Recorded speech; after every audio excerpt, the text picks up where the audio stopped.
Hello बच्चों, welcome to the channel basics clear. तो अभी हम स्टार्ट कर रहे हैं series on NCERT from class 6 to class 12। आज हम कवर करेंगे chapter 1 of class 6 social science. और हम लाइन बाय लाइन इसको क्लियर करेंगे ताकि हमें एनसीईआरटी के बेसिक्स में फॉर द यूपीएससी कोई कंफ्यूजन ना रहे। सो चैप्टर 1 है क्लास 6 का। ये न्यू एनसीईआरटीज है जो अभी अभी रिलीज हुई है। आप एनसीईआरटी की साइट के जा ऊपर भी जाके इसको डाउनलोड कर सकते हो। The first chapter is introduction while social science. तो इसमें सोशल साइंस को 5 पार्ट्स के अंदर इसको डिवाइड किया गया है।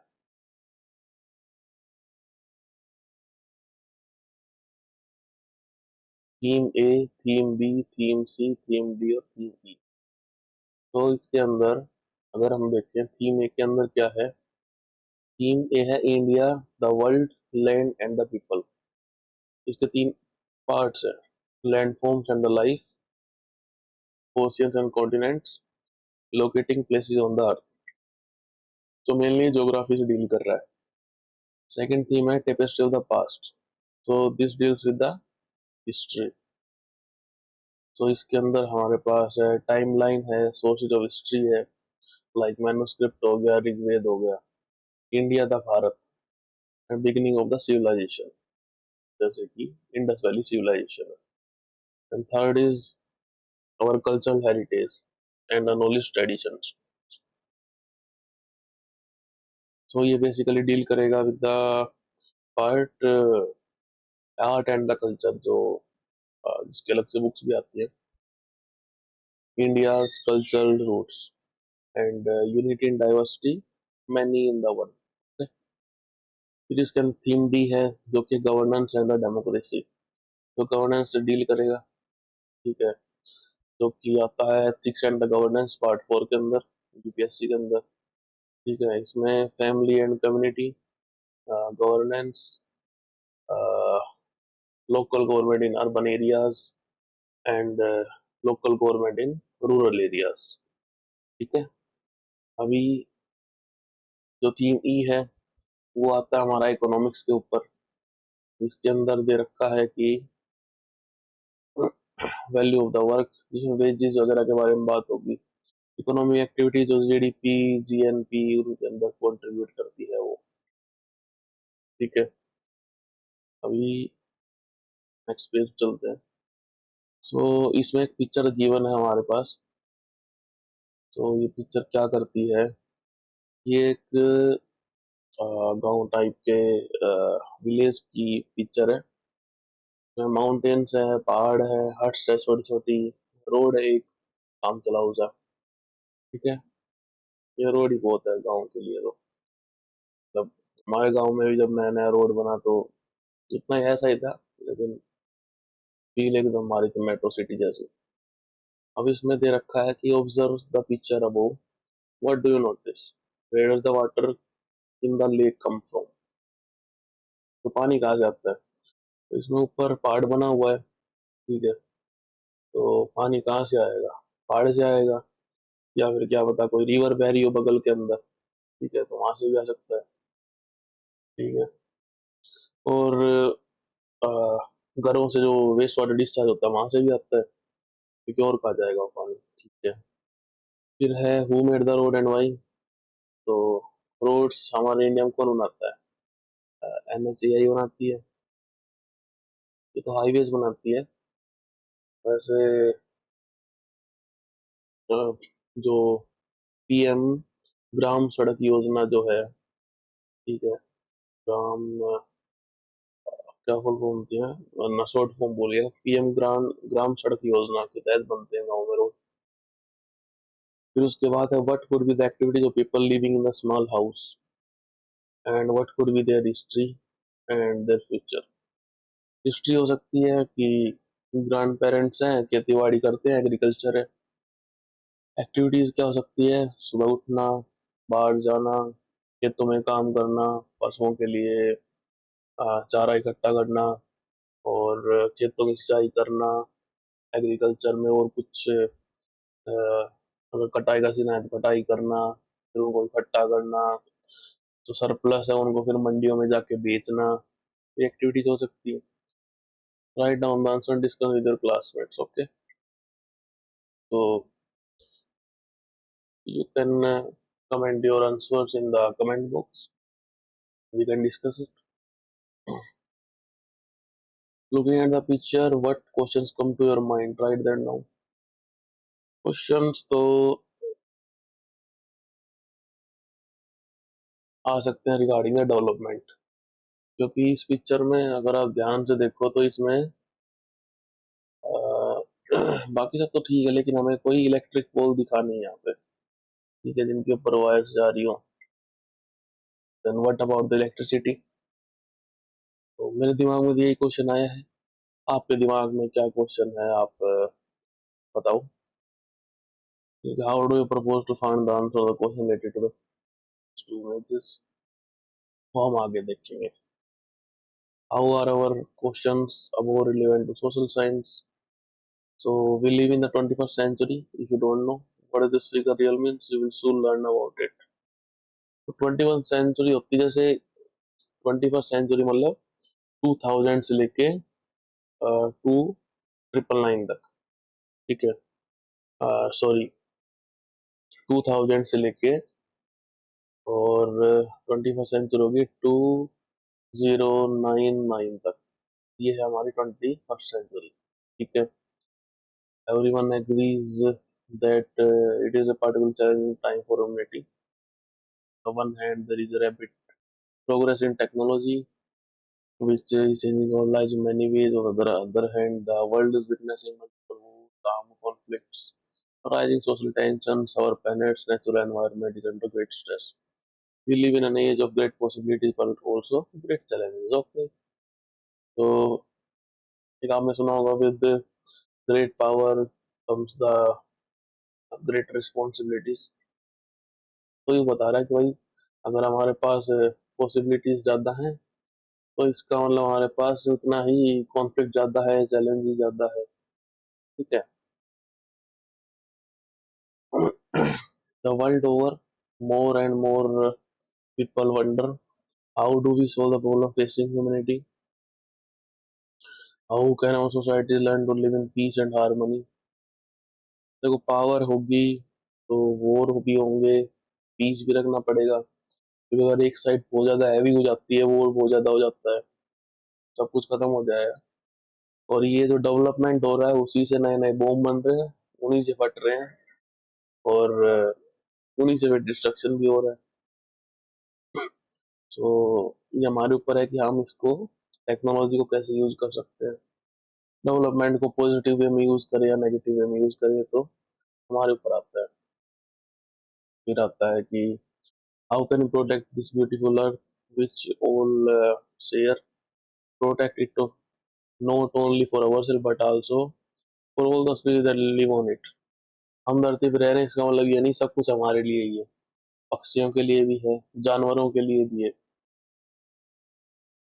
हम हालांकि इवॉल्व हो चुके हैं फ्रॉम आवर एंसेस्टर्स, ठीक है, जो कि कहते थे पहले हम बंदर थे, लेकिन चीता चीता ही है, वो किसी और से इवॉल्व हुआ होगा.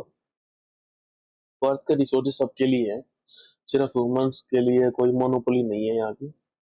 हालांकि अब वो बेचारे कुछ कर नहीं सकते, कर सकते हैं. हालांकि आजकल आपने न्यूज़पेपर में देखा भी होगा कि कहीं तेंदुआ घुस गया, कहीं बाघ घुस गया, कहीं हाथी ने अटैक कर दिया.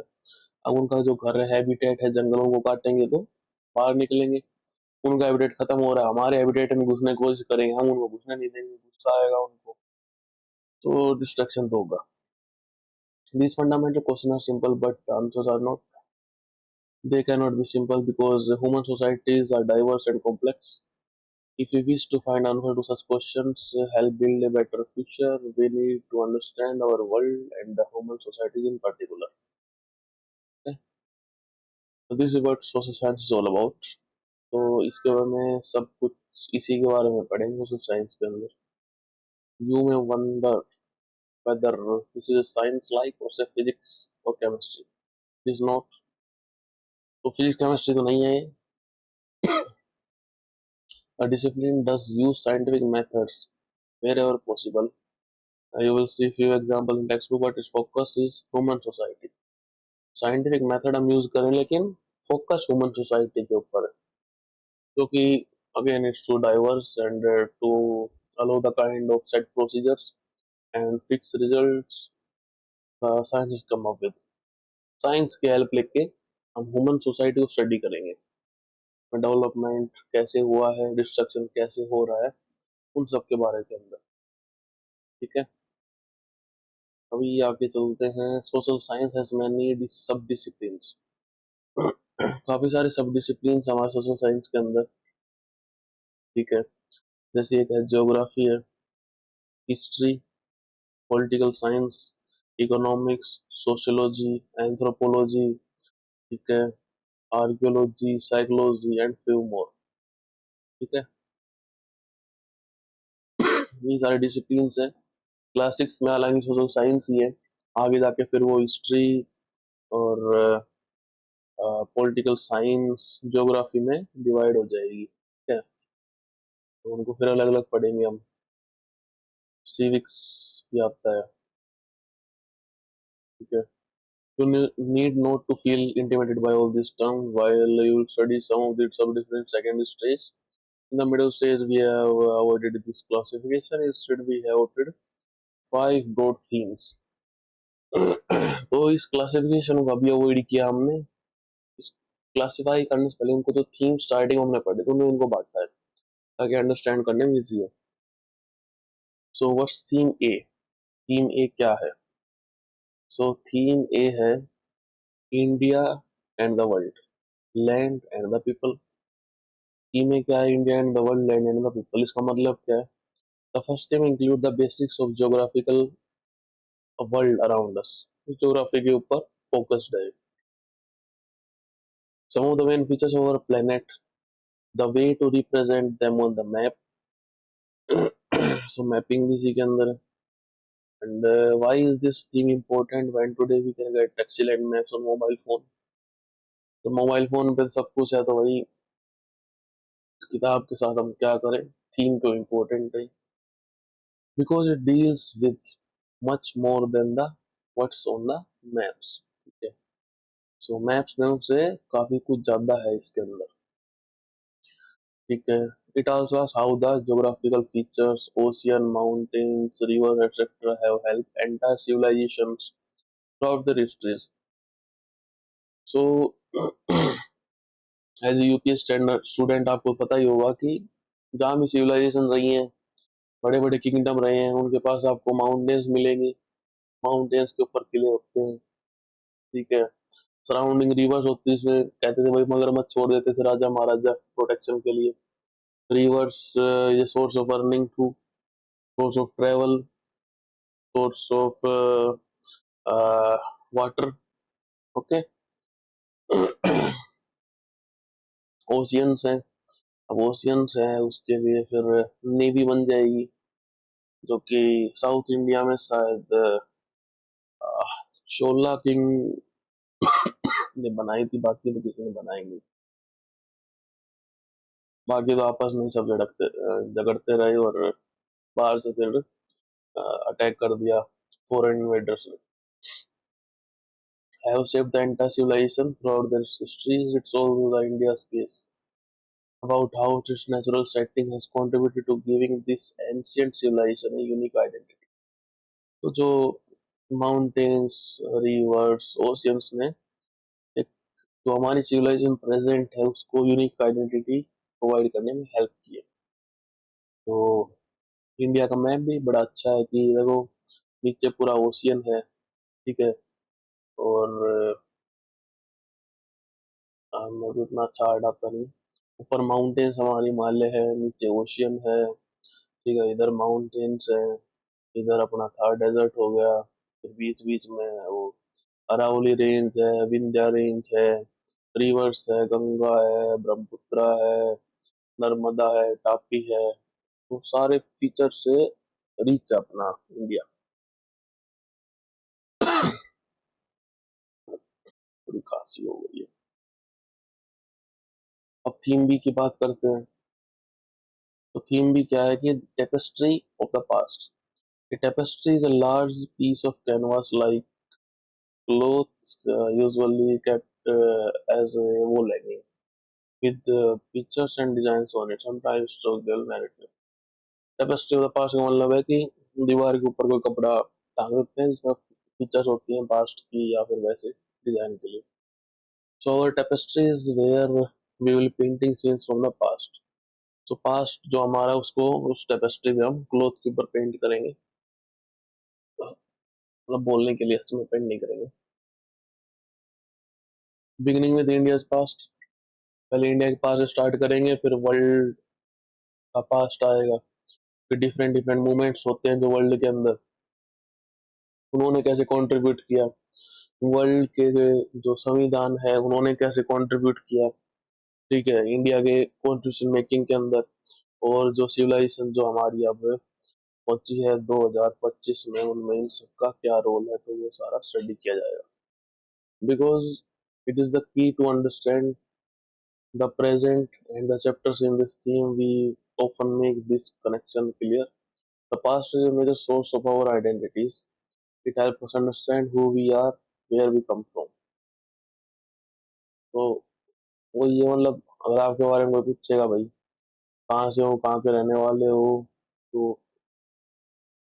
अगर वो आपके फादर को जानते हैं, ग्रैंडफादर जानते हैं, तो उससे काफी कुछ आइडिया लग जाएगा आपके बारे में। The past is still with us. In other words, and since history is unfortunately not all about happy development, it's useful to understand where people, governments, rulers went wrong and why. तो ये study करने में help करेगा भाई, जो उस time पे rulers थे या फिर कहीं पे गवर्नमेंट्स थी, उन्होंने क्या क्या गलतियां की और क्यों की और उनसे क्या हुआ, और हम फ्यूचर में उन गलतियों को कैसे अवॉइड कर सकें ताकि पीस एंड हार्मनी मेंटेन रह सके सोसाइटी के अंदर। ठीक है, अभी इसके बाद है कि थीम सी। थीम सी है our cultural heritage and the knowledge traditions. It is often been said that India has a rich and ancient culture. ठीक है, true, but what are the main characteristics? Its guiding principles. How has it manifested itself in India's history, and how it can help us to deal with the issues of our times? There are some of the questions that this theme is exploring. Okay, with the objective that every student should understand some of our cultural foundation of civilization and learn to appreciate their value. So अपना जो cultural foundation है, पहले अलग अलग रहते थे, फिर Indus valley civilisation, Harappa civilisation आई, एक जगह रहने लगे लोग, ठीक है, पशुपालन करने लगे, हंटिंग करने लगे, शादियां होने लगी, एक सिविलाइजेशन डेवलप होती गई और वो आज जहाँ इस मोड़ पर आ चुकी है, तो वो कैसे आई है और क्यों आई है, इसके बारे में हम इसमें जानेंगे थीम सी के अंदर, जो कि है हमारा आर्ट एंड कल्चर के नाम से। फिर थीम डी है गवर्नेंस एंड डेमोक्रेसी। चलो अब सब कुछ हो लिया, आजाद हो गए, कॉन्स्टिट्यूशन बन गया, तो गवर्नेंस कैसे हो रही है, डेमोक्रेसी कैसे है। Citizens of any country should know how there political systems functions. India, the world's largest democracy, has an elaborate system working at different levels. And what are its chief characteristics and components? How do citizens participate in the overall governance? What are their rights and also their duties or dharma? ठीक है, तो हम duty को धर्म से भी link करते हैं कई बार, आपने देखा भी होगा काफी इस चीज के अंदर आजकल जो चल रहा है। Are there different systems in other countries and if so what type? जैसे इंडिया में डेमोक्रेसी है, चाइना में भी डेमोक्रेसी है लेकिन अलग टाइप की है, ठीक है। नॉर्थ कोरिया में हमारा अलग ही टाइप की गवर्नमेंट है, तो उनमें कैसा गवर्नेंस है और कैसे काम करता है उसके बारे में भी हम पढ़ेंगे इसके अंदर। ठीक है। अब इसके बाद है how are different countries suppose to interact. By studying this theme we can become more responsible citizens. Okay, understand how the organs of a government function and learn to have a say in the policies that affect us over whether locally or nationally. मतलब जब हम हमें समझ में आएगा कि चल क्या रहा है भाई, कौन सा रूल आ रहा है, कौन सा हटाया जा रहा है, कॉन्स्टिट्यूशन में क्या अमेंडमेंट्स किए जा रहे हैं, तो जब हमें उसके बारे में पता होगा उसी के बाद तो हम अपनी राय दे सकते हैं उसमें इम्प्रूवमेंट्स के लिए, या फिर अगर कुछ कमी है तो उसको पॉइंट आउट करें, आंदोलन करें, अनशन के ऊपर बैठ जाएं, धरना दे दें एज पर द कॉन्स्टिट्यूशन। अब मान लो हमने कुछ अलग टाइप का प्रदर्शन किया और कॉन्स्टिट्यूशन के बारे में पता नहीं, तो पुलिस आएगी और पकड़ के ले जाएगी कि भाई आपने कुछ वोलेट कर दिया।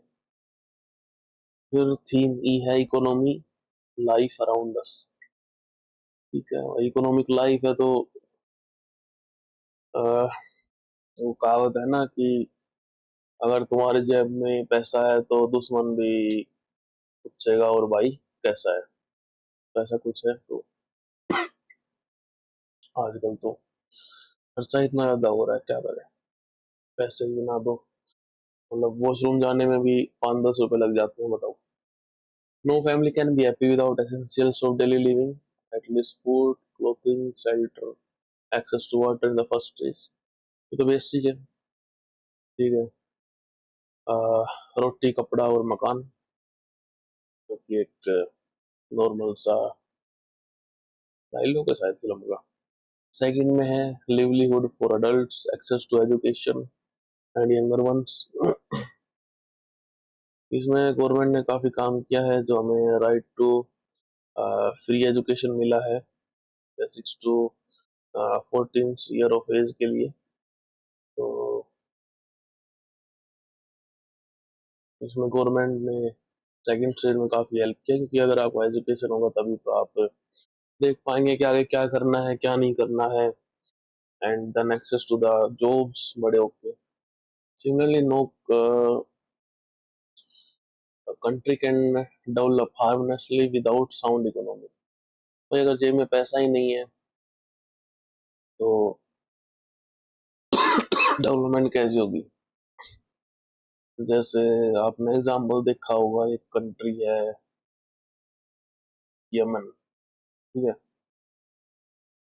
वहाँ पे सर्वाइवल कैसे होता है, अगर आप न्यूज़ फॉलो करते हो तो आपको पता ही होगा। Develop harmoniously without a sound economy. But how does an economy work, especially in a huge country like India? Yeah, what is money?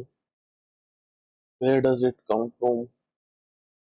अब इसका जवाब कुछ लोगों ने ढूंढने की कोशिश करी, ठीक है, नकली नोट छाप के, लेकिन पकड़े गए, क्योंकि कभी ना कभी आदमी को लालच आ ही जाता है कि भाई एक 500 का नकली नोट चला दिया, अब तो मैं 1-2 करोड़ चला दूंगा। ठीक है, तो ये है how can it be increased, what economic activities can people engage themselves in, how are natural and human resources best managed. This theme will lay down some of the important concepts and that will enable us to answer these questions. ठीक है, you will notice that there are many questions in the preceding paragraphs, and this is as it should be. Social science is also about art of asking the right questions। मतलब question पूछने हैं आपको, लेकिन वो right question होने चाहिए। ठीक है, जैसे यूपीएससी वन राइटिंग होता है, तो जो नॉर्मल हमारे एग्जाम्स होते हैं उनमें भी हमें आंसर राइटिंग करना पड़ता है। ठीक है, लेकिन जो एग्जाम्स के अंदर उसमें कुछ भी भर दो नंबर मिल जाते हैं भाई, वो पेज भर के आ जाओ ऐसे कहते हैं, अगर नहीं आता तो मतलब 5 नंबर का तो 1-2 नंबर दे ही देंगे। लेकिन यूपीएससी में जो एग्जामिनर वो सर्च करता है राइट आंसर के लिए, अगर वो मिल गया ठीक है, वरना फिर रिजल्ट की बाट में बैठे रहो। Only then we can start looking at the right answer. Right question होगा तभी राइट आंसर मिलेगा। अब वहां फिर आके क्वेश्चन पूछोगे, वहां फिर आके आंसर मिलेगा। ठीक है, तो कान को सीधा पकड़ो, वहां के मत पकड़ो। Please also explain the presence of the big question at the start of each chapter in this book. Okay, तो हर चैप्टर में एक स्टार्टिंग में बड़ा क्वेश्चन दिया गया है केबीसी का। तो वो चैप्टर पढ़ते पढ़ते उसका जवाब मिल जाना चाहिए, वरना वो चैप्टर पढ़ने का कोई फायदा है नहीं। ठीक है। You may also be intrigued to find a game of chess. Some ancient Tamil poetry in chapters that apparently deal with geography. A discussion.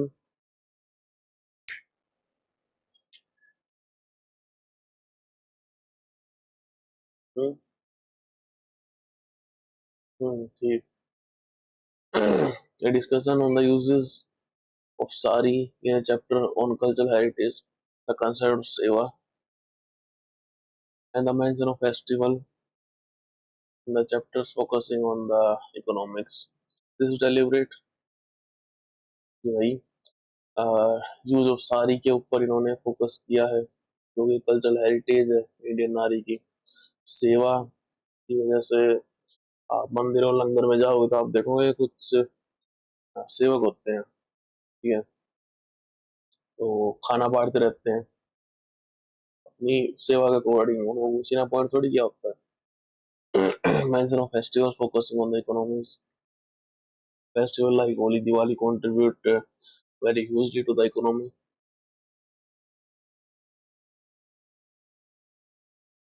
So we believe in bringing the elements from diverse fields together. You will learn later that this is called multidisciplinarity. काफी सारे discipline fields को हम साथ लेके आएंगे तो मल्टीडिसिप्लिनरिटी कहेंगे इसको। काफी लंबा वर्ड है यार ये तो। This enriches our perspective indeed. Life constantly mixes numerous elements together. So why should we not? Life में दुनिया भर चीजें आती हैं तो भाई हम भी मिक्स कर देते हैं। ठीक है, इतने टाइम बाद रिवीजन हुआ है, मजा आएगा इससे पढ़ने में। By now it should be clear that although social science make constant use of past, it seeks to make sense of the present so as to help us prepare a better future. It's an exploration and adventure. So एक exploration और adventure की तरह हमें लेना चाहिए social science को। ठीक है, इसमें पास्ट के बारे में बात की गई है, लेकिन उससे हम कैसे सीख सकते हैं, उसका इंटरप्रिटेशन कैसे करें, एनालाइज करें और फ्यूचर कैसे बेटर बनाएं। तो यही सब है, घुमा फिरा के वही बात है। ठीक है, अभी इसमें है चैप्टर 1। ठीक है, चैप्टर 1 यहाँ स्टार्ट है। आगे क्या होगा पीछे क्या होगा वो सारा हम पहले पढ़ चुके हैं। ठीक है, तो चैप्टर 1 है हमारा लोकेटिंग प्लेसेस ऑन द अर्थ। ठीक है, सो ये ज्योग्राफी का आगाज हो चुका है।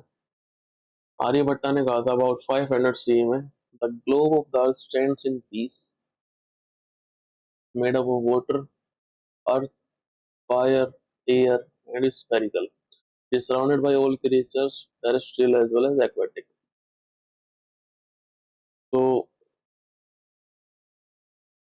जैसे कहते हैं ना कि इंसान 5 तत्वों से बना हुआ है। ठीक है, अग्नि, जल, ठीक है, पृथ्वी, आग, और आग तो अग्नि में ही आ गया। एक और चीज होती है यार, 5 तत्व होता है,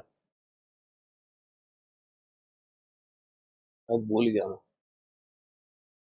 ठीक है, तो आर्यभट्ट ने कहा था कि जो ग्लोब अर्थ का स्पेस में स्टैंड करता है, वाटर, अर्थ, फायर और एयर से बना हुआ है, स्फेरिकल है। ठीक है, तो इन्होंने भी जो फ्लैट अर्थ थ्योरी है, ठीक है, के ऊपर काटा मार दिया, भाई फ्लैट नहीं है स्फेरिकल है। It is surrounded by all creature, terrestrial as well as aquatic. तो आगे चलते हैं।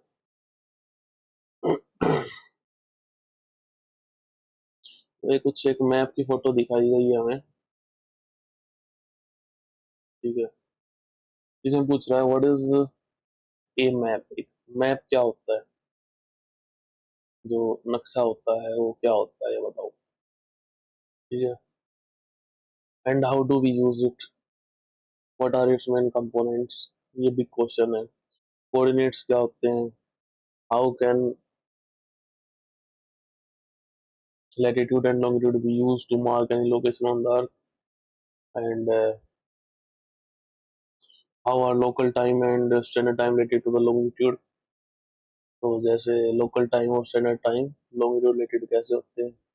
जैसे इंडिया का जीएमटी में टाइम क्या है, +5:30, तो जीएमटी से 5.5 घंटा हमारा टाइम आगे चलता है। ठीक है।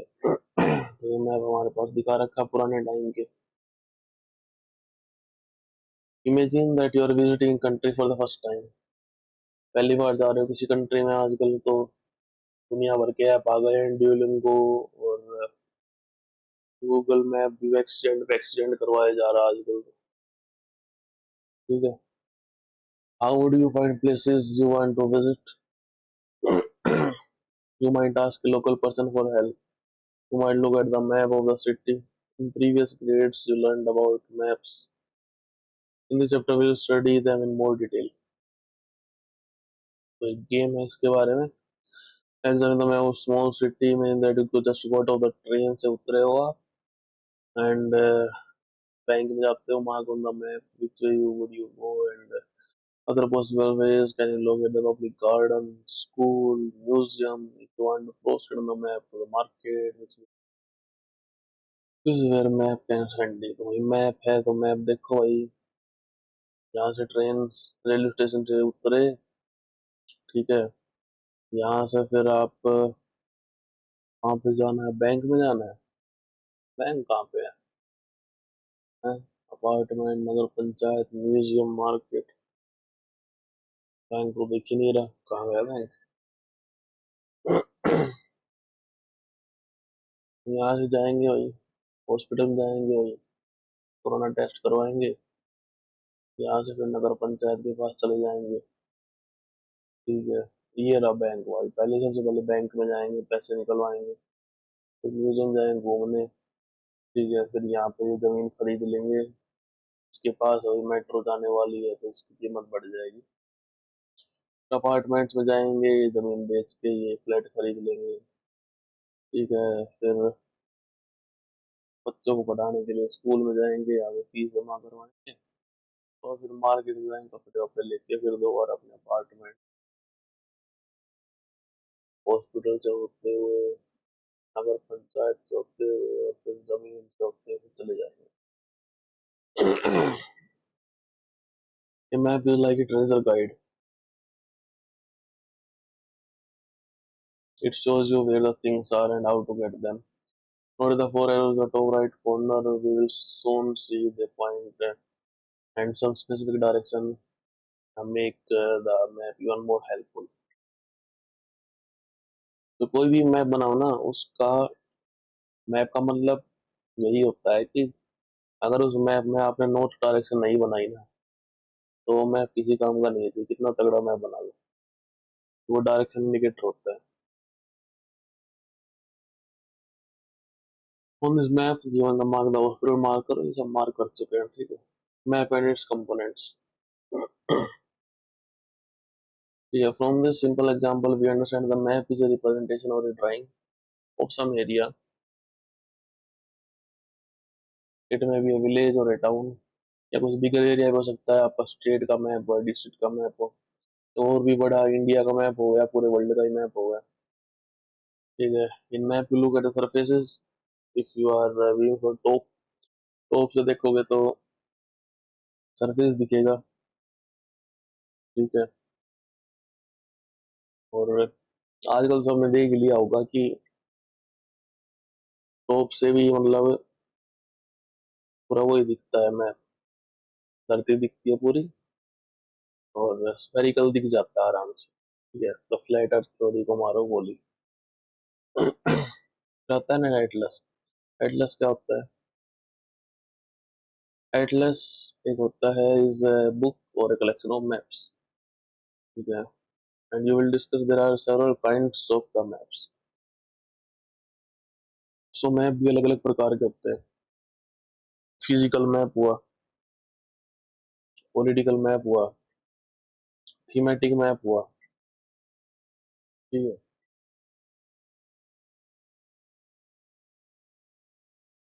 तो देर आर फिजिकल मैप क्या होता है? फिजिकल मैप इसके अंदर फिजिकल फीचर दिखाए जाते हैं लाइक माउंटेन्स, ओशियंस, रिवर्स।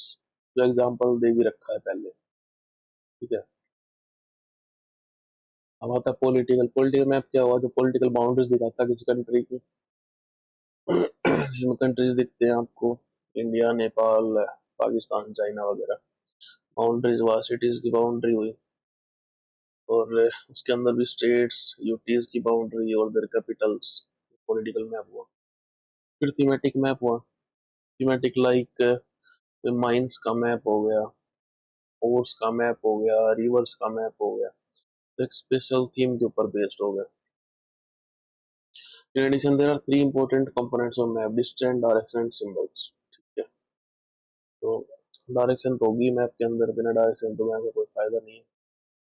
ठीक है, डिस्टेंस भी है और सिंबल्स है। ठीक है, और you have already experience the first two while navigating a map and figure. ठीक है, अभी हमें क्या सिंबल्स और देखने हैं। Have you ever wondered the huge place, मतलब इतना बड़ा प्लेस एक छोटे से पीस ऑफ पेपर के ऊपर कैसे फिट हो जाता है? तो उसके लिए हम स्केलिंग का यूज करते हैं, कहते हैं मैप का स्केल। ठीक है, स्केल मतलब ऐसा हुआ कि कोई 20 किलोमीटर का एरिया है, उसका मैप बनाना है, तो उसके लिए 20 किलोमीटर का पेज लेने की जरूरत नहीं है। उस 20 किलोमीटर को आप ऐसे लिख दो कि भाई in this map like 1 kilometre is equal to 1 centimetre, तो ये स्केल हो गया। अब 20 किलोमीटर का अगर मैप है हमारा, तो वो 20 सेंटीमीटर में कवर हो जाएगा। ठीक है, हर मैप के ऊपर ये प्रिंट होता है। जैसे suppose 1 centimetre is equal to 500 metre. ठीक है, अब इसका so the actual distance between the two points represent the map depends on the scale. मान लो ये रखा है कि ठीक है, 1 centimetre is equal to 500 metre, और मैप के अंदर आपने देखा कि दो पॉइंट्स के बीच में जो गैप है वो है लाइक 20 सेंटीमीटर का गैप है दो पॉइंट्स के बीच में। तो मतलब कितना हो गया? इसको 2/1000। ठीक है, और ये हो जाएगा हमारे पास 10,000 मीटर। 10,000 मीटर मतलब 10 किलोमीटर। तो उनके बीच में एक्चुअल डिस्टेंस हो गया 10 किलोमीटर। स्कूल का प्ले ग्राउंड हुआ, उसका भी आप ऐसे ही मैप बना के और मेजर कर सकते हो। Now measure the diagonal of the rectangle, how many centers you get using the scale of the real distance। तो लाइक प्ले ग्राउंड बनाया, ये हमारा प्ले ग्राउंड है। ठीक है, ये 3 किलोमीटर है, ये 4 किलोमीटर है, तो डायगोनल कितना हुआ? 5 किलोमीटर का। ठीक है, यूजिंग द पाइथागोरस थ्योरम। ये क्या है? Let us return to the four arrows the top right of the small cities map. जो ऊपर चार एरो बना रखे थे पीछे मैप के अंदर, उनके ऊपर फोकस करते हैं, वो क्या होता है? They point at the four directions. North at the top होता है, किसी मैप में देखोगे ऊपर ऐसे सिंबल होगा वैसे, और यहाँ पे एन लिखा होगा। तो नॉर्थ टॉप हो गया, तो मतलब इधर हो गया ईस्ट, ये हो गया साउथ, और ये हो गया वेस्ट। ठीक है, ये इन द क्लॉकवाइज डायरेक्शन हो गया, जैसे ईस्ट साउथ वेस्ट जो दे रखा है इसमें, साउथ वेस्ट ऐसे। अभी इसमें क्या है कि these are called cardinal directions, इनको कार्डिनल डायरेक्शंस कहते हैं, और कार्डिनल पॉइंट्स भी कह सकते हो। अदर देन दीज जो इसके अंदर इंटरमीडिएट हो गया, ये नॉर्थ है ईस्ट, इनके बीच में ये जो डायरेक्शन हो गई, ये क्या हुआ, नॉर्थ ईस्ट हो गई।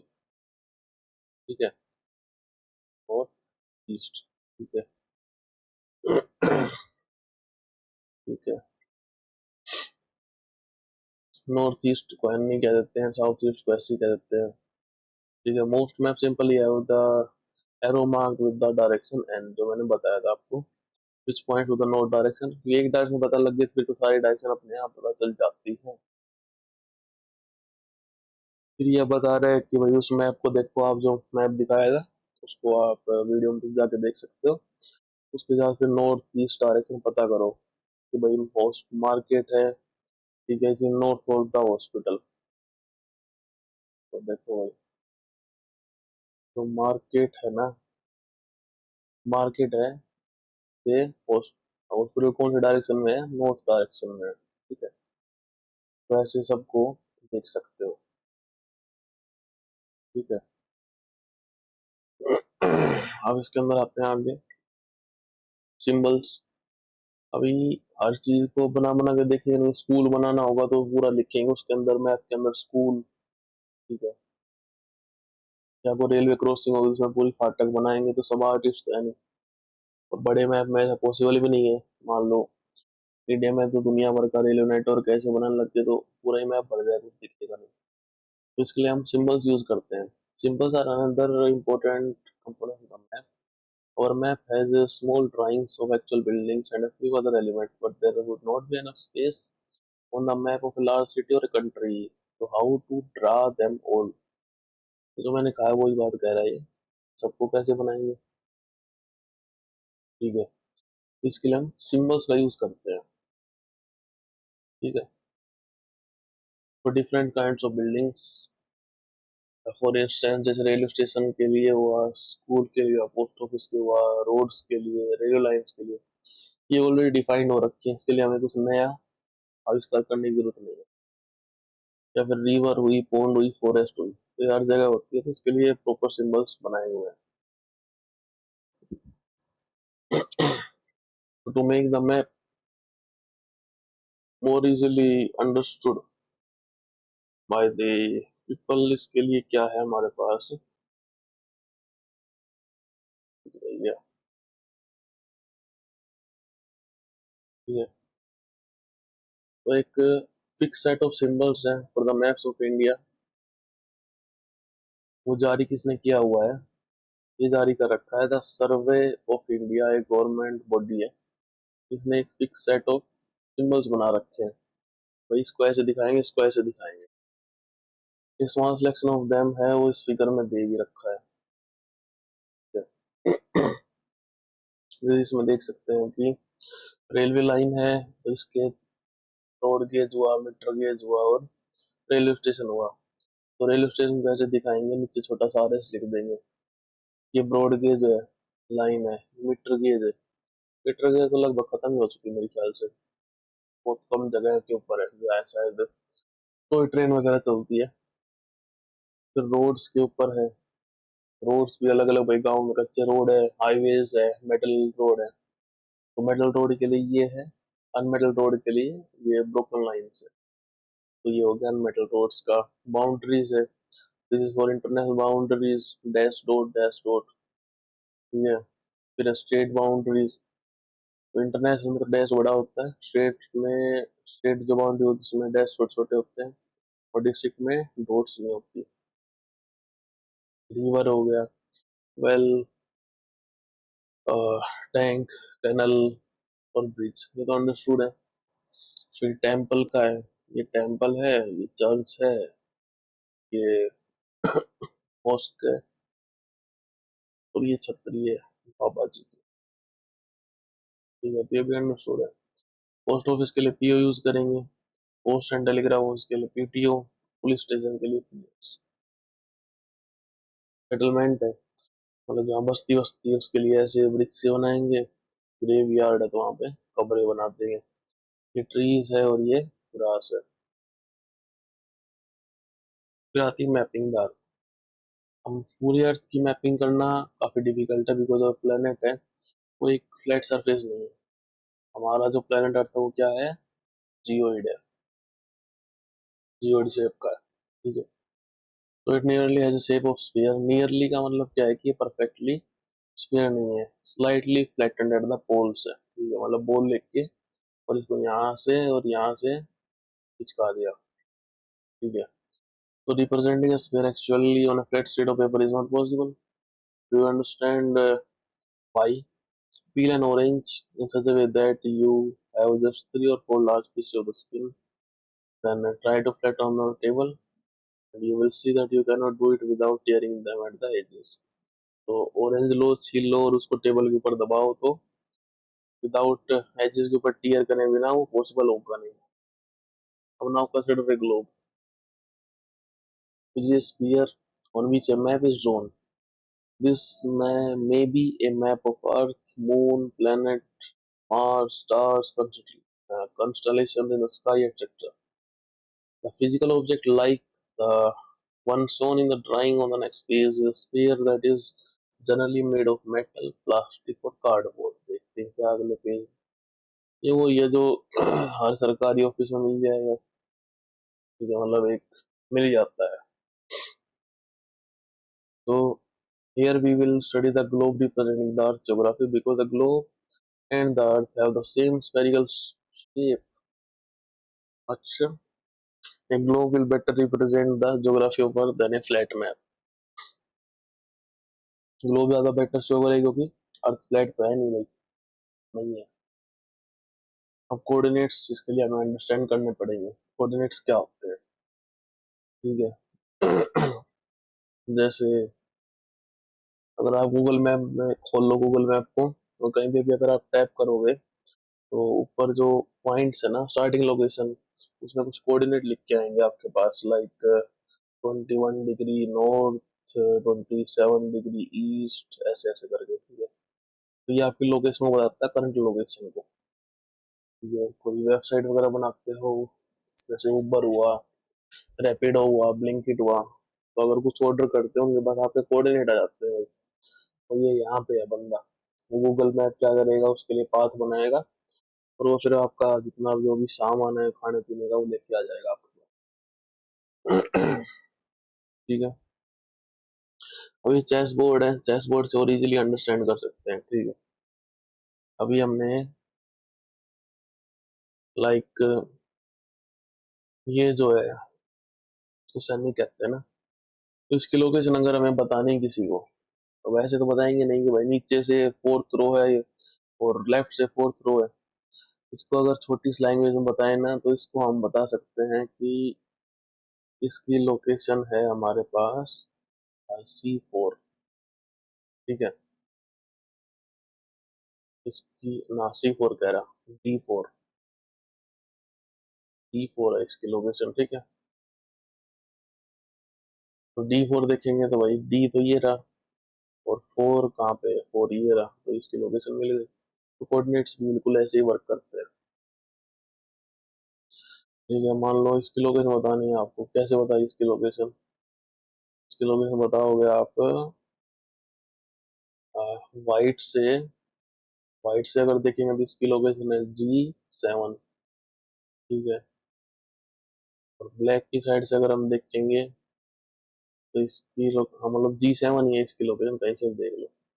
तो G7 अगर किसी ने बोल दिया तो ये स्क्वायर, यही स्क्वायर का नाम है G7, ठीक है, कहीं से भी देख लो। तो 2 अक्षर है, बिल्कुल G7 बोल दो, खत्म बात। ना ऐसे बताना भाई यहाँ से 7वीं लाइन, यहाँ से 2nd लाइन, ठीक है। पढ़ाई करो,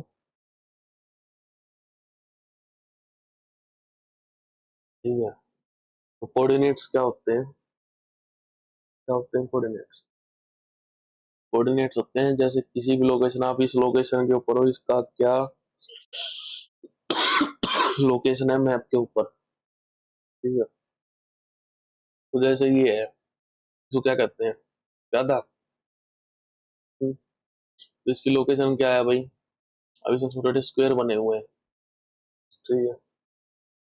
अगर वैसे बताएं किसी को भाई ये कहाँ पे रखा हुआ है, तो कैसे बताएंगे भाई, इधर से 1 2 3 चौथे नंबर की लाइन, इधर से भी चौथे नंबर की लाइन ट्रेंड को मैच करेगी जब आएगा। ठीक है, उसका शॉर्टकट क्या है, इसकी हमने नंबरिंग कर दी ABCDEFGH, और इधर कर दी 1 2 3 4 5 7 8। तो इधर से क्या है, ये डी है, डी है ना ये, और ये है 4। तो ये डी और 4 कहाँ पे जाके मिल रहे हैं, इस पॉइंट के ऊपर। तो ये जो स्क्वायर है इसकी लोकेशन है D4। तो अगर कोई आपको बोल दे कि भाई D4 के ऊपर क्या है, तो D4 के ऊपर ज्यादा है। ठीक है, तो ऐसे ही मैप काम करता है, गूगल मैप ऐसे ही काम करता है, इतने भी ये ब्लिंकिट ब्लिंकिट सब ऐसे ही काम करता है। ठीक है, the system used in the two examples may be called system of coordinates.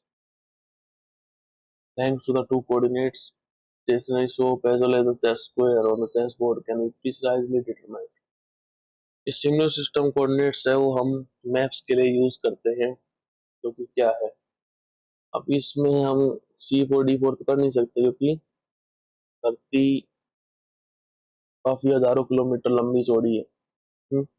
ABCD 26 है, वहीं पे खत्म हो जाएगी, नंबर तो हालांकि ज्यादा है। तो इसमें हम करेंगे कि भाई let's return to the globe. It's very easy to identify the north. तो नॉर्थ पता करना तो आसान है, नॉर्थ तो हमेशा ऊपर की साइड होता है। ठीक है, north pole and south pole it rotate the globe while it rotates. The fixed points at the top and the bottom are the two poles. ठीक है, जब भी कोई ग्लोब रोटेट करेगा तो सरकारी ऑफिस में रखा भी होता है, कैसे ये रखा होता है, ऐसे रखा होता नहीं। तो अगर ये घुमाएंगे इसको ऐसे, तो जो दो पॉइंट एकदम स्टेबल है, ठीक है, इनको कहते हैं पोल्स। ऊपर वाला हो गया नॉर्थ पोल, नीचे वाला हो गया साउथ पोल। ठीक है, ये नॉर्थ पोल हो गया और ये हो गया साउथ पोल। अब इन दोनों के बीच में जो हाफ वे है इसको कहेंगे हम इक्वेटर। ये दोनों हिस्सों को बराबर हिस्सों में बांटता है। ठीक है, अब note the circle marking it. Imagine you stand on the equator, travel towards the one of the poles. Your distance from the equator increases.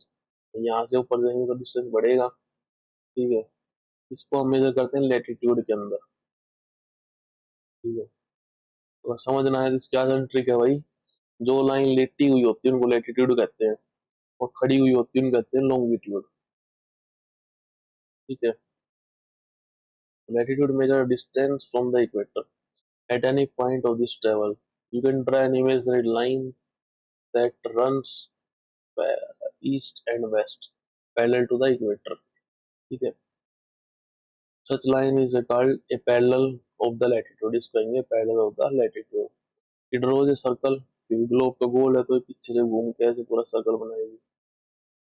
It is easy to note on the globe that the largest circle जो है हमारे पास, जो हम आसानी देख सकते हैं, वो होगा हमारा इक्वेटर। तो लार्जेस्ट जो लेटीट्यूड है वो है होती है इक्वेटर। ठीक है,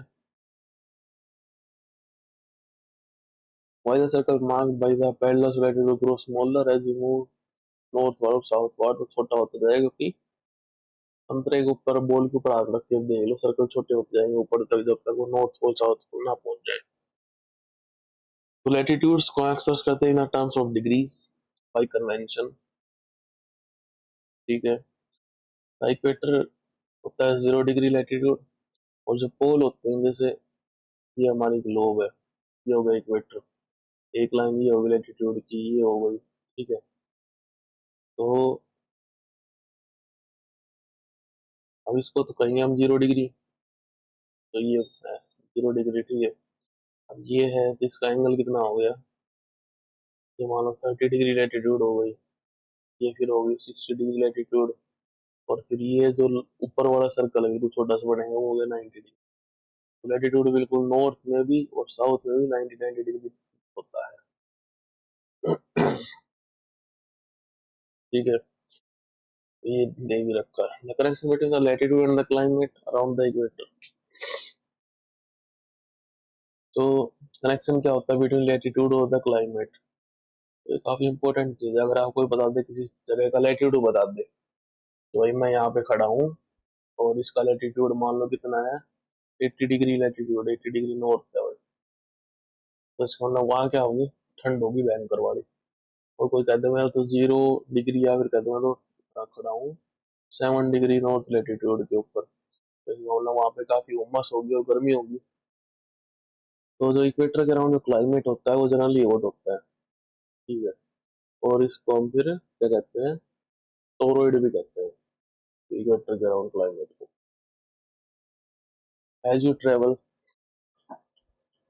away from the equator toward the poles, ठीक है, क्लाइमेट बिकम्स मोर मॉडरेट हो जाता है। तो मॉडरेट जो क्लाइमेट है उसको हम क्या कहेंगे, मॉडरेट क्लाइमेट को हम कहेंगे टेम्परेट, ठीक है।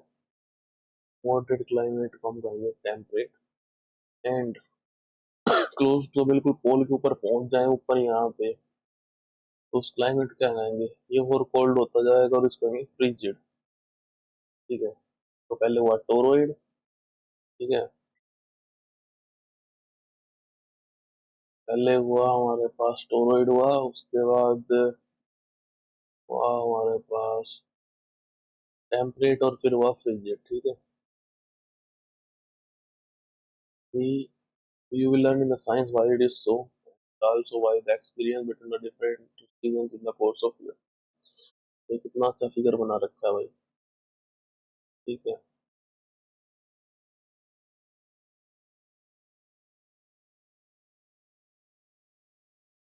ये हमारा इक्वेटर है, ये देखो इंडिया है हमारा, ठीक है। तो इक्वेटर यहाँ इसके नीचे से पास हो रहा है, ठीक है। फिर यहाँ पे 23.5 के ऊपर एक लाइन है जिसको हम कहते हैं ट्रॉपिक ऑफ कैंसर। वो इंडिया के बीचों बीच होती हुई जा रही है, जो ये जा रही लाइन, ठीक है। फिर नॉर्थ पोल हुआ, देखो 90 डिग्री हो गया ना, ये जो सर्कल है, ये सर्कल्स बने हुए हैं, ये सारे लेटीट्यूड है, ये लेटीट्यूड है। 60 डिग्री है, यूरोप जा रही है, रसिया को काटते हुए जा रही है। 23.5 है ये, 23.5 ये नहीं है, नीचे वाली है, ये 30 डिग्री है, ठीक है। ऐसे इक्वेटर यहाँ अफ्रीका को काटते हुए जा रही है, ऐसे। अब लॉन्गिट्यूड क्या होता है, imagine now you travel from the north pole to the south pole by the shortest possible line over the globe, you will see that instead of passing through Europe and Africa, you could just as well pass through the Asia, the distance remain the same। तो ये कहने का मतलब है कि अगर आप north pole के ऊपर खड़े हुए हो, ठीक है, तो शायद दिखेगा नहीं है, दिखेगा, नॉर्थ पोल है तो साउथ पोल है, ठीक है। अगर आप यहाँ से और आपको यहाँ पे जाना है तो बेशक, क्योंकि ये है तो 2D लेकिन ये मतलब ग्लोब है एक्चुअल में, ठीक है। तो चाहे बेशक आप यहाँ से और यहाँ से ऐसे जाओ, ठीक है, साउथ के लिए, चाहे आप यहाँ से जाओ, सेम दूरी पड़ेगी आपको हमेशा। तो ये जो लाइन इन करते हैं हम लॉन्गिट्यूड्स, ठीक है, तो डिस्टेंस हमेशा सेम रहेगा, तो इसमें बता भी रखा है, ठीक है। सो अगर distance would be the same, ठीक है, इनको हम कहते हैं मेरिडियंस ऑफ द लॉन्गिट्यूड, ठीक है। ये सारी हाफ सर्कल्स के अंदर होती है, जबकि जो पहले था लैटिट्यूड वो हमारी फुल सर्कल होती है, लॉन्गिट्यूड होती है half circle running from the one pole to another, कोई इनका एंड होता है, नॉर्थ पोल स्टार्ट होती है साउथ पोल तक जाती है, जबकि जो लैटिट्यूड है उनका कोई एंड नहीं होता, वो सर्कल बन जाता है पूरा। ठीक है।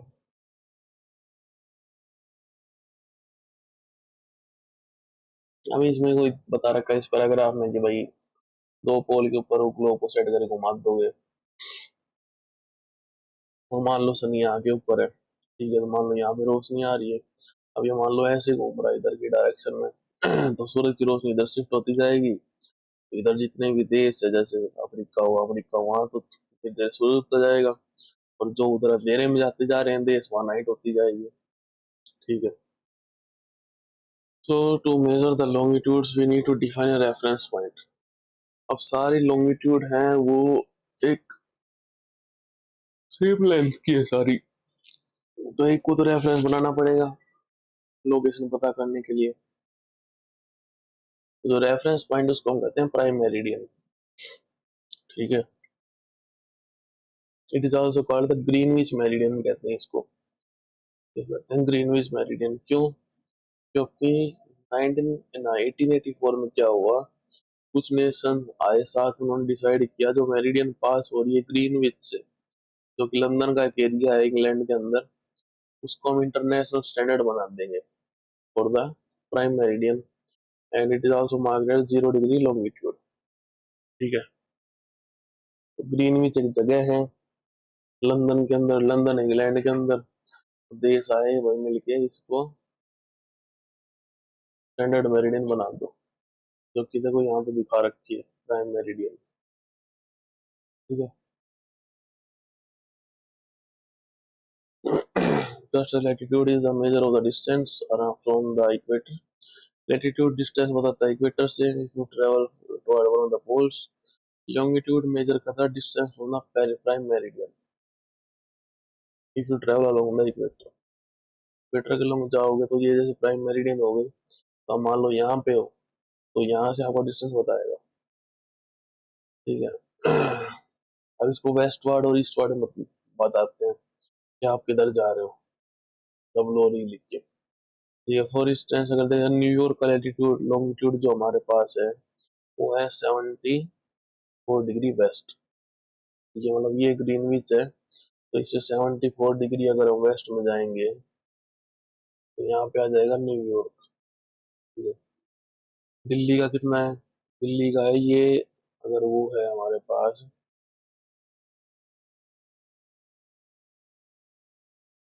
ये लाइन तो हो गई हमारे पास प्राइम मेरिडियन ग्रीनविच लाइन। ठीक है, तो अगर हम दिल्ली जाएंगे तो दिल्ली हमारे पास है, दिल्ली का जो लॉन्गिट्यूड है वो है 77 डिग्री ईस्ट। तो 77 डिग्री किधर जाएगा? दिल्ली आ जाएगा। टोक्यो के लिए और ईस्ट में जाना पड़ेगा, 140 डिग्री ईस्ट आएगा टोक्यो। ठीक है, न्यूयॉर्क 74 डिग्री वेस्ट। ठीक है, और फिर अगर पूरा घूमेंगे इसके अंदर तो आप ये देखोगे कि जो 180 डिग्री वेस्ट है वो 180 डिग्री ईस्ट है, वो सेम लॉन्गिट्यूड है। तो इस लॉन्गिट्यूड को हम फिर 180 डिग्री ले देते हैं, क्योंकि जब सेम है तो उसको कंफ्यूजन मिटाने के लिए कि वेस्ट ईस्ट तो दोनों सेम ही लाइन हो गई, इसको फिर 180 डिग्री ही लिखते हैं, तो आई डोंट मिस आउट। ठीक है, latitude and longitude together are the two coordinates of place. अगर हम एक प्लेस है उसका हमें लैटिट्यूड पता चल गया, मान लो ये हो गया 30 डिग्री नॉर्थ, और उसका हमें लॉन्गिट्यूड पता चल गया, तो मान लो है दिल्ली का 77 डिग्री ईस्ट। ठीक है, तो अभी जो एक पॉइंट मिल गया हमें, दो लाइन इंटरसेक्ट करती है पॉइंट हो गए। ठीक है, इसको हम लिख देते हैं 30 डिग्री की जगह 29 डिग्री नॉर्थ। तो ये जो पॉइंट है ना, का मतलब आप कहाँ पे हो भैया? आप हो दिल्ली मंडे बाजार के अंदर।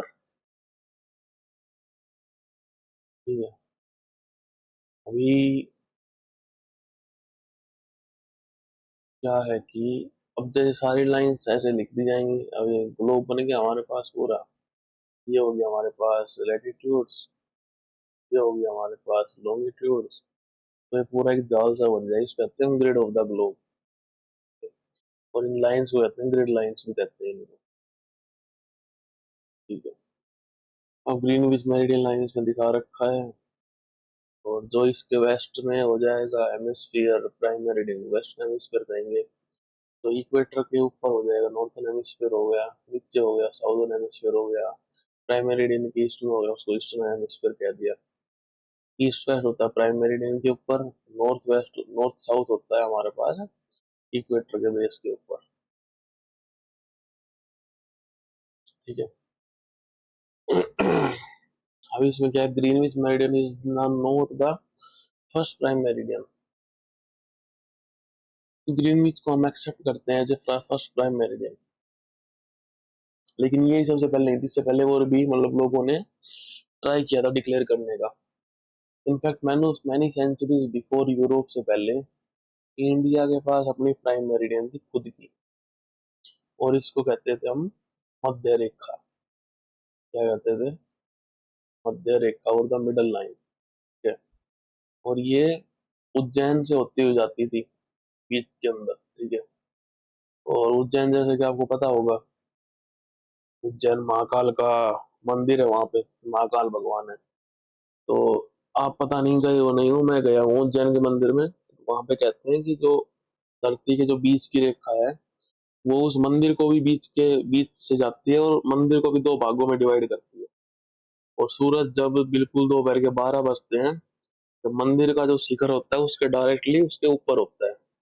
ठीक है। तो ये बात थी, बता दी मैंने। तो रेप्यूटेड सेंटर एस्ट्रोनॉमी का काफी सेंचुरी से रहा है। और जो एक फेमस एस्ट्रोनॉमर थे हमारे, जिनका नाम था ब्रह्मेरा। ठीक है। वो उज्जैन में रहते थे और वहीं पे काम करते थे, आज से लगभग 1500 साल पहले। ठीक है। Indian astronomers were aware of the concept of latitude and longitude. इनको काफी पहले से ज्ञान था, जैसे पता होगा आजकल फॉरेन के लोग काफी इन्वेंशन कर रहे हैं, लेकिन उनका लिंक सारा मिलता है ऋग्वेद और अपने वेदों के अंदर। ठीक है। Including the need for the zero prime meridian. Ujjaini जो मेरिडियन था, जिसको मध्य रेखा कहते थे, वो रेफरेंस था कैलकुलेशन के लिए जितने भी इंडियन एस्ट्रोनॉमिकल टेक्स्ट है उनके लिए। ठीक है। और ये किसने बनाई थी? ब्रह्मीरा ने। The map shows a few ancient cities along close to the Ujjaini meridian. Some are very close to it, while others are a little away. This is because measuring longitude required accurate timekeeping, which was not precise then understood. आजकल तो बिल्कुल accurate second बता सकते हैं किसी भी location, लेकिन उस टाइम पे, आज से 1500 साल पहले, जब कुछ भी नहीं था, उस टाइम पे भी इन्होंने खोज करी थी इस लाइन की। ठीक है। और ये जो लाइन थी, इस लाइन में एक चीज नहीं बताया आपको, ये लाइन का लॉन्गिट्यूड क्या था। ठीक है। तो इस लाइन का लॉन्गिट्यूड था 75.8 डिग्री ईस्ट। ये थी उज्जैनी लाइन और मध्य रेखा 75.8 डिग्री ईस्ट। ठीक है। अब इसमें देखोगे तो भाई कुरुक्षेत्र भी इसके पास में बढ़ रहा है, रोहतक भी इसके पास में है, दिल्ली भी पास में है। ठीक है। मालवा नगर भी इसके पास है। उज्जैन के तो बिल्कुल बीचों बीच जा रही है लाइन। माहेश्वर के, माहिष्मती के बिल्कुल पास से जा रही है। ठीक है। तो ऐसे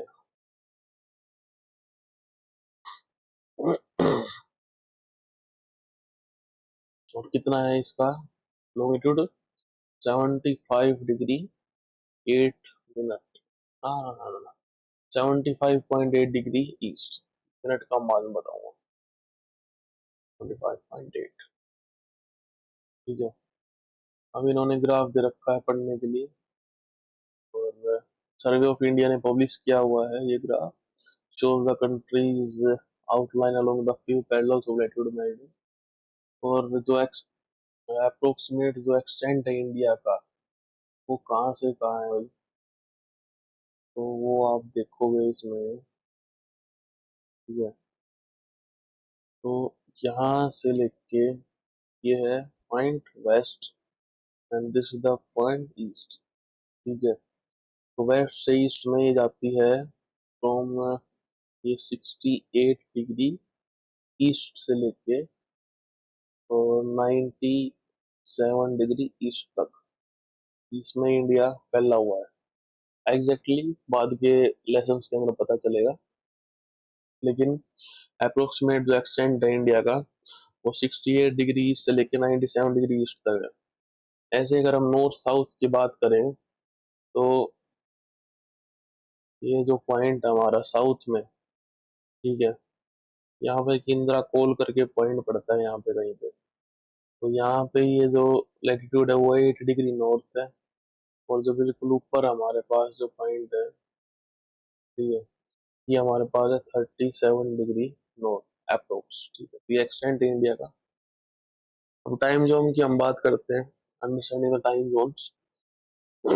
Let's make the globe rotate again from west to east and the planet spins around the axis, making a full turn around every 24 hours. एक फुल टर्न होता है 360 डिग्री का, जो आपको पता है, ठीक है। अब 360 डिग्री घूम रहा है हमारा अर्थ 24 घंटे में, ठीक है। अगर हम इसको डिवाइड करें तो ये 36 2 15, ठीक है, मतलब 1 घंटे के अंदर, ठीक है, 15 डिग्री घूमती है धरती, ठीक है। अब इसमें थोड़ा कैलकुलेशन में इस चीज को हम यूज करेंगे कि 1 घंटे के अंदर धरती घूमती है 15 डिग्री, ठीक है। अभी moving eastward from prime meridian, हमें 0 डिग्री मिलता है, 15 डिग्री, 30 डिग्री, 45 डिग्री।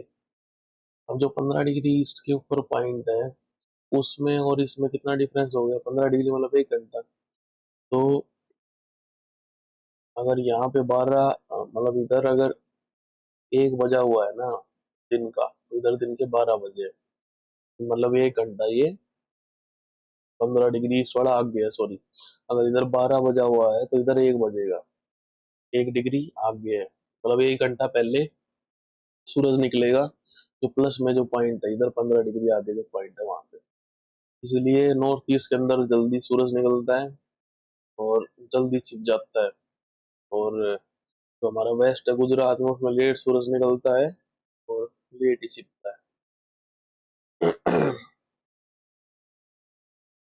ये एक्सप्लोर के अंदर दे भी रखा है कि भाई, दो फ्रेंड है, एक पोरबंदर गुजरात में बैठा हुआ है, दूसरा तिनसुकिया असम में बैठा हुआ है, ठीक है। R speaking on the phone late afternoon, Tinsukia, Assam लिख रखा है। चलो देखते हैं। R speaking on the phone late afternoon, the latter remark that the sun has set in the Assam.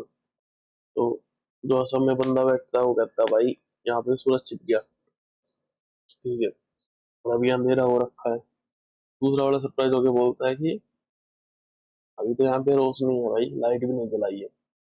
Explain why, तो वाई तो यही है कि अब पोरबंदर और 300 के बीच में लगभग जैसे बताया था कितना है, 68 डिग्री और 97, डिफरेंस हो गया लगभग 30 डिग्री का। अब 15 डिग्री मतलब 1 घंटा था, तो 30 डिग्री मतलब कितना हो गया, 2 आवर्स। मतलब इसका हुआ कि 2 घंटे का गैप है, ठीक है। तो यहाँ पे अगर, तो नॉर्थ ईस्ट में जो मतलब उजाला, मतलब जो लाइट रहती है रात के 8 बजे, ठीक है, जिस टाइम पे पोरबंदर में 6 बज रहे होंगे, उधर इस टाइम पे नॉर्थ ईस्ट में 8 बजने वाला माहौल रहेगा, मतलब 2 घंटे आगे चल रहा है नॉर्थ ईस्ट, ये मैं कह सकते हो। वैसे मैं कैन बी यूज टू कल, हालांकि मतलब वैसे चलता नहीं, क्योंकि इंडिया का जो स्टैंडर्ड टाइम है वो ले रखा हमने +5:30। तो पूरे इंडिया का टाइम इससे कैलकुलेट किया जाता है, हालांकि अभी बात चल रही है अलग अलग टाइम जोन बनाने की, ठीक है। Same as convenient to calculate the local time of any planet, but it would not be convenient for any country to use many local time. इसलिए ज्यादातर कंट्रीज ने स्टैंडर्ड टाइम अडॉप्ट कर रखा है। जैसे इंडिया ने कर रखा है अपना इंडियन स्टैंडर्ड टाइम, क्योंकि ये 5 मिनट और, सॉरी, 5 घंटे 30 मिनट, तो 5.5 आवर्स भी कहते हैं अकॉर्डिंग टू द जीएमटी, ठीक है।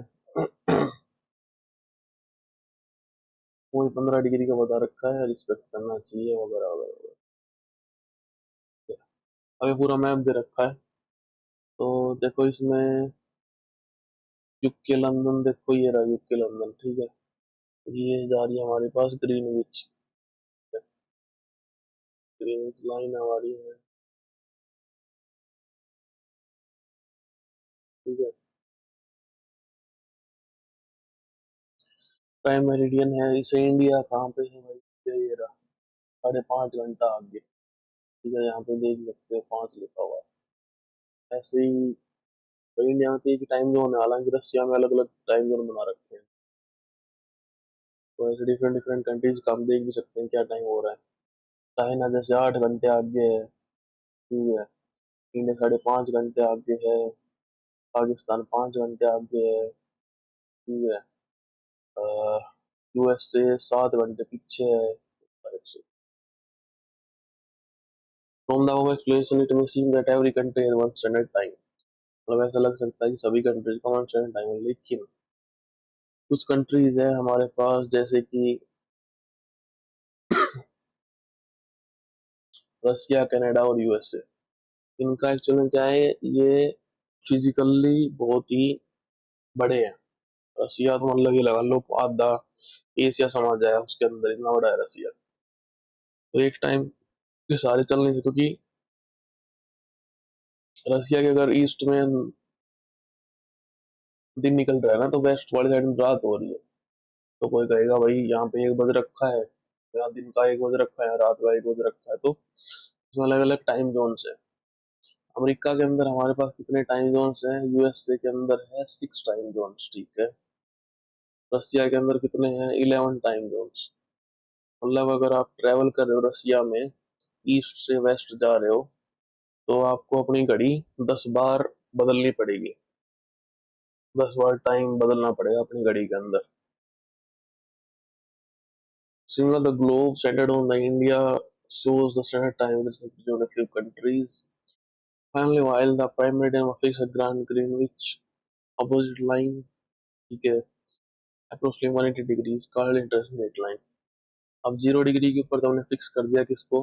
प्राइम मेरिडियन को। तो जो 180 डिग्री की लाइन बनेगी, इसके आगे हम ईस्ट वेस्ट लगाते नहीं, इसको हम कहते हैं इंटरनेशनल डेट लाइन। ठीक है, you can see on the map. और अभी का दिखा भी रखा है कि देखो इंडिया 5.5 है और चाइना 8.5 है, वगैरह वगैरह वगैरह।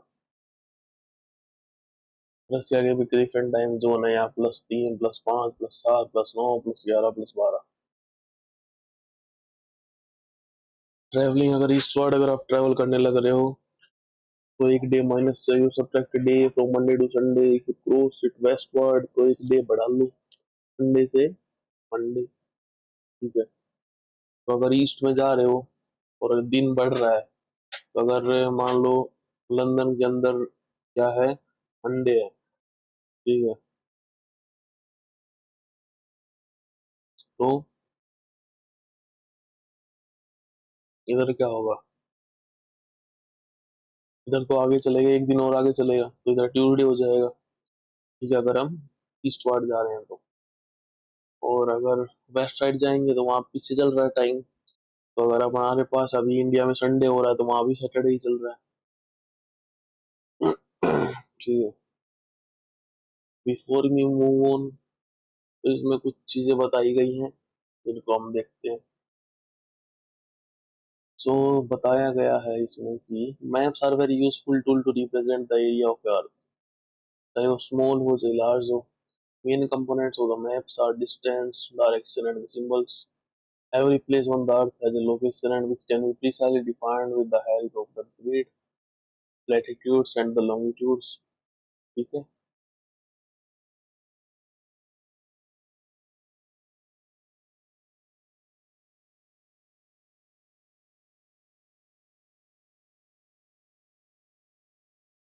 और